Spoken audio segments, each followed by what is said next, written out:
Jeremy Kneeshaw, thanks for joining us on Kamloops last week. You're our first ever musician to be on the show.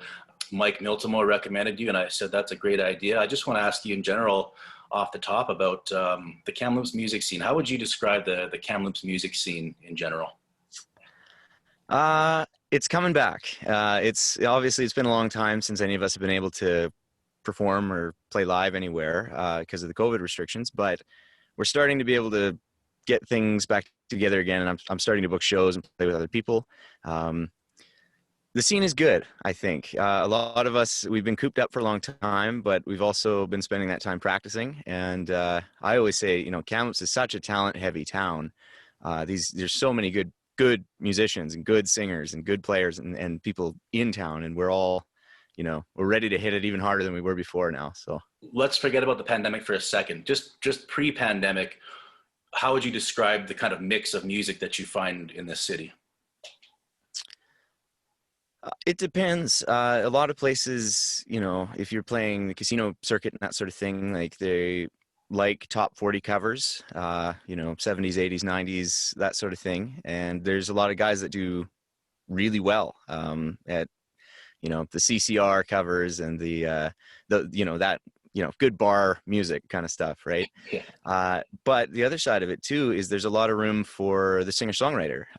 There's lots of sort of winery shows and smaller patios and that sort of thing where a lot of young musicians who are starting to get into the scene and figuring out what songs they want in their album and testing them out on crowds and that sort of thing. There's a lot of opportunity for people that are sort of starting out doing the solos and the duos and that sort of thing. So people are appreciative in Kamloops in the scene. I think people they like music. Everybody likes music, but they are willing to sort of take a chance on musicians sometimes, and almost always it pays off. What's your kind of ideal place that you like to play? I've seen you play at the Plaza. I know you play a lot of different places, but what's your ideal place to play and the kind of crowd you like to play to?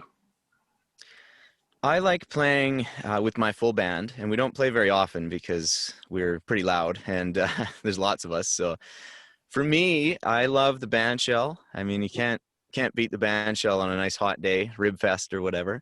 But also the Blue Grotto is my favorite indoor place, and good friends with Pup there, and yeah, just such a good vibe. You feel like you're there to have fun every time you walk in. Well, absolutely love the shows at the Grotto. I think it's kind of a bummer this year. There is no music at the park. Am I right there for this summer? I've heard that they might be thinking about it, but I haven't heard any solid details, and it's probably better to not get your hopes up, at least at this point. Yeah, fair enough. I mean, how much do you miss those type of shows, those outdoor big crowd shows? Oh man, any musician will tell you, like, you live for that, right? When you're on stage and you can just crank it and and you get the crowd response and people are there having fun and stuff. It's disappointing definitely to not be able to have that. But it's, you pick up in other places, you pick up the slack and other shows and other venues and that sort of thing. So it's not the end of the world, but it'll be nice when we get back to normal again. Yeah, you kind of talked about artists sharpening up their game during the pandemic, and I was going to ask you, did you learn anything that you otherwise never would have learned musically because of the pandemic? Yes, actually, a lot of things. So I opened up my studio downtown sort of right at the beginning of COVID, and it was kind of goofy because I couldn't get people in, but I was doing a lot of like post scoring and that sort of thing for like short films and documentaries and video games and that sort of thing. And I learned, countless things about recording and about how arranging certain parts for people, producing different like music for other people and that sort of thing, and really developing genre specific instrument skills as well, like pedal steel for instance for country, or banjo for bluegrass and that sort of thing. I've been picking up more of that during COVID, and because I haven't been playing all the time, it gave me the opportunity to practice more, and I don't think I would have been able to do that if it wasn't for COVID happening. So you added some tools to the kit, and I think it was 2015 that you decided to say, I'm done being a carpenter and I'm going to be full-time musician. I imagine that was a huge leap. I guess how scary was that at the time, and how far have you come since then? It was scary at the time, and I eventually had to get another job. And I worked for a little while, but I'm actually back doing it again. And obviously now, being married and being a homeowner and that sort of thing, it is scary. It's, you know, you don't have a 9 to 5, right? You don't, and ideally you never will again, kind of, right? It is scary. It's definitely not something that you take lightly. You make sure that you are budgeting for making $0 for a few months or or longer. But it was really good for me. It was really like it gave me the opportunity to really focus on what I wanted, not just in music but in life. You know, for me personally, like I love to. It's not that I don't like the idea of working. It's just like if I need to dump 16 hours in a day on a recording project or a show rehearsal or something like that, I can. And because of that, I've been able to really hone my craft quite a bit more than I think I would have been able to otherwise. Before we get into the serious questions, I wanted to ask you about your hair, because I'm jealous of your hair. I always have been. It's legendary hair. Yeah, look at that. I mean, like, what product do you use? How are you blessed with this hair? And do you think you're gonna have it till you die? Basically, this beautiful head of hair. What I think is that what I lack in facial hair ability, I gained in head hair ability. You have a nice thick beard all the way through, and I just, it's so patchy and horrible, and I think it's my genetics. Being an Indigenous guy, they're not known for great facial hair.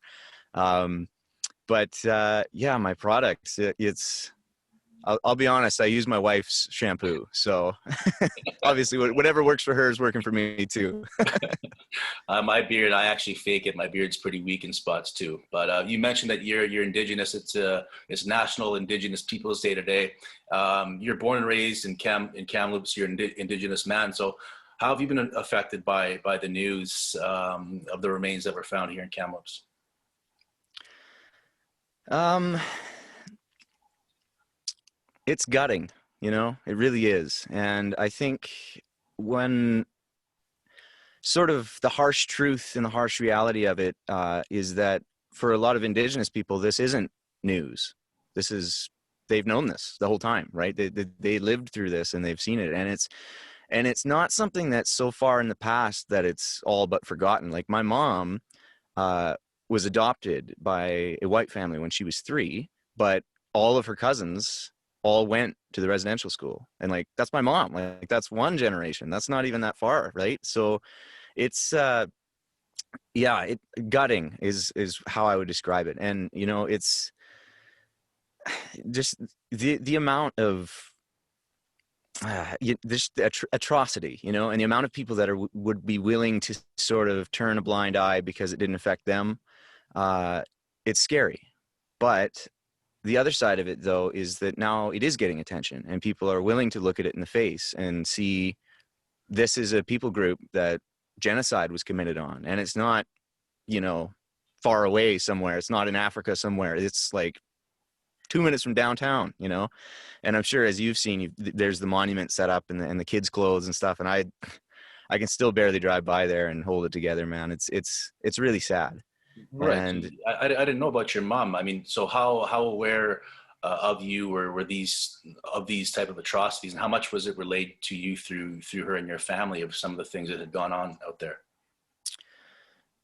well, my grandpa Pion, he basically drank himself to death, and he was never willing to talk about his time at the school. I do have relatives that said that they had fun at school. Nothing happened to them, and they learned how to read, and they had a good time. But I grew up on the reserve, and I went to Scalap School when it opened up, and it there's certain things that you can't tell kids, but there wasn't very much I remember that they shied away from talking about. I do remember there being stories from the elders in my family who would talk about their time there. They'd talk about seeing suddenly their friend would disappear and they'd say that they tried to run away or whatever. I learned a lot about it, but I don't know. And I almost feel guilty because in a way I kind of sort of always would kind of push it to the back of my mind. And, it never really, I guess because it's so horrible, I didn't want to believe it.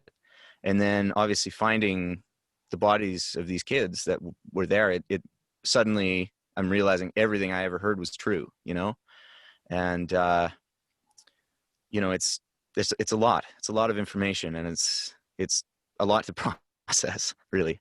Yeah, I mean, you talked about your grandpa there, and that's a sad story. And we talked to TRU Chancellor Nathan Matthew last week, and he's talking about how a lot of Indigenous people grow up with this shame, and they don't even know why, and it can lead to things like alcoholism. What about you? Did you ever feel any shame or experience racism growing up in Kamloops? Um, yes and no. I've definitely experienced a lot of like inappropriate cultural sort of jokes and that sort of thing, or like I've had where, I had short hair for most of my life, and when I don't really have a tan, you can't really tell that I'm Indigenous. So, and so I'd be working with somebody for like a year, and then it would come out that I am Native and grew up on the res, and suddenly they act totally different around me, and they're, scared of me almost, right? And I don't want to say that I've experienced racism, because I think that would almost sort of devalue the real racism that like a lot of my people have really dealt with. But I've definitely been the center of a lot of cultural insensitivity, I would say. Not by everybody, obviously, but there's a few people, and I think it's mostly just ignorance, right? They don't know what to say or what's funny or what's appropriate anymore, Yeah, we can kind of move back into some music questions here, because I think like funk fusion is how I've seen your music described, and you play a bunch of instruments like guitar, piano, drums, bass, mandolin, banjo, flute, accordion, probably a bunch more. Did your Indigenous background help form the way that you play music? That's a great question. I think so. A lot of Indigenous music, it's like a lot of powwow songs, for instance, they don't really have words. They have kind of phrases and sort of, vowel sort of noises that they will sing. And like, so often one person will sing something and then everybody else will repeat it back to them. And the idea behind that is because not everybody spoke the same language in the old days. And so if you went to a powwow with somebody you couldn't speak to, at least you could sing with them, right? And for Indigenous people, music is it's a very like spiritual, emotional sort of time, like a healing song, for instance. Like, you sing it because you want to sing with people, and you want to have that time set aside to be, spiritually aware of what you're doing, as well as, emotionally invested in the song that you're singing. And I think that's always been my approach to music in any genre, in any language as well, is that it's an emotional experience. I think, if you don't have emotion in music, then it's kind of like, a shell of what music is about. And so, yeah, I do think that my heritage and my upbringing, at least in the powwow scene and that sort of thing, has translated for me, at least with playing with other musicians or two crowds and things. I think there's a project coming up here, and I know it's in its infancy and planning stages, but I think you're going to be involved in Mike Miltimore as well in some kind of music project. What do you know about that so far, and what are you hoping to accomplish through it? Mike was telling me that he wants to do something, and he's such a great guy, and he's such a community mindseted person, right? And it's encouraging. He's got a great relationship with the band, and he's done their sound and audio for years and years, right?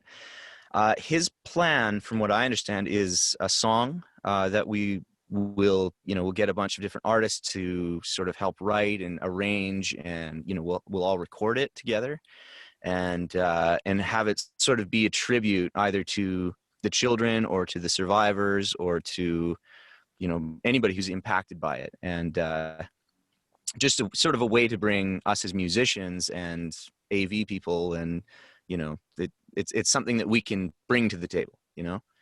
What about you personally? What's the latest and greatest with your music? Where can we see you? Where can we find you online? Any shows coming up? Give us the rundown.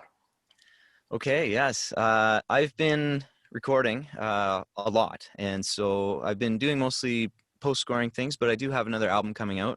It'll be volume 4, and as you know, they've all been called the Jeremy Kneeshaw album, so I think this one I'm just going to call it 4, just like Led Zeppelin. And I'm aiming for that to be out sort of around Christmas time. And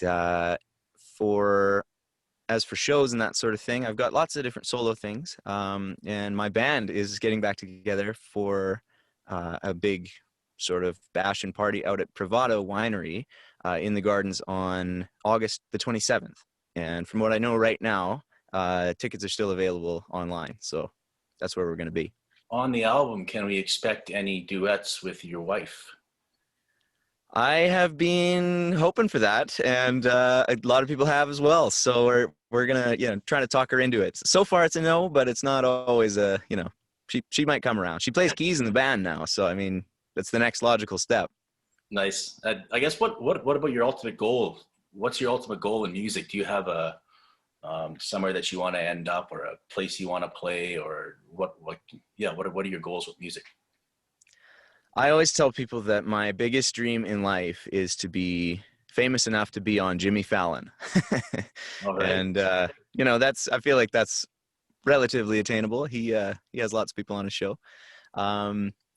But yeah, more seriously, I think for me personally, I care more about people being able to hear my music than to become famous, I guess. And you kind of have one with the other a lot of times, but for me, I would rather somebody be able to hear it than to pay me for it, for instance. So to be, the biggest compliment I can get as a musician is somebody coming up and saying, "Man, I heard your song and it really resonated with me. It said what I was feeling." And for me, that's the biggest goal. If I can maintain, even one person on one song from one album until I die, that's what I want with my career. Well, I like your music. I'm also going to tag Jimmy Fallon in this post, and maybe this appearance on Kamloops Last Week is going to be your big break. So thanks for I hope so. Thanks for joining us, Jeremy. Appreciate it.